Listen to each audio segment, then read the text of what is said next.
Hello po mga kabarya. Again, welcome sa channel natin, Altcoin Speed 1611. Now, 25 centavo, small type, Flora and Fauna series. Ito yung 1994. Maliit lang ito kasi ito yung barya. So, yun yung daliri ko. So, talagang small type talaga itong baryang ito. Now, bago sa lahat, maraming salamat. Ako po yung nagpapasalamat sa mga bago nating subscribers dito. So, ito yung libangan natin na magbibigay tayo ng value update sa mga hawak nating barya. Now, ito yung 25 centavos, so standard circulation coin from the year 1991 to 1994. So, ito yung kaniyang composition niya is brass. Ito yung diameter naman niya is 16 mm, may bigat na 2.24 grams with 1.4 millimeter yung kaniyang thickness. Demonetized na ito noong January 2, 1998. Now, ito yung kaniyang obverse. So, one luna facing right to the year 1994. While yung reverse naman niya, ito yung reverse na butterfly. So, ito yung reverse na. So, with the Latin word.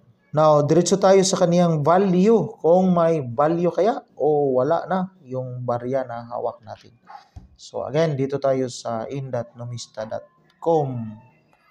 Ito yung 25 centavo, 1994 yung barya na hawak natin. 10 peso. Yung value quotation, 49 peso. Yung uncirculated mga kabarya.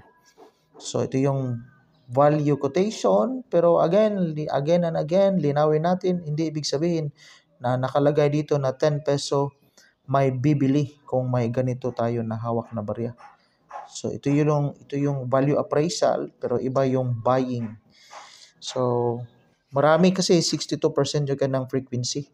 So sa mga ganitong klaseng barya, wala na talagang bibili gaya sa hawak nating barya na hindi na po maganda. Yung may value lang, so ito yung tandaan po natin, yung may mataas na value, yung rare, may error, at saka yung may maliit lang na konti lang yung frequency. Pero dito may seller tayo dito, so ito yung barya niya. Magical Shoppers, 3 months, may seller tayo dito. 500 pesos. So ito yung hawak na barya sa seller natin. So yun yung selling value. So, respetuhin natin sa lahat ng mga sellers natin dito na may barya. So, she has the right or he has the right, all the right kung magkano yung presyuhan sa hawak niyang barya. Pero depende na rin, again, kung may buyer sa binibinta nilang barya. Sa atin, halos wala na itong value. Pero at least may konti tayo na hawak na ganitong klase na barya. So maraming salamat and God bless.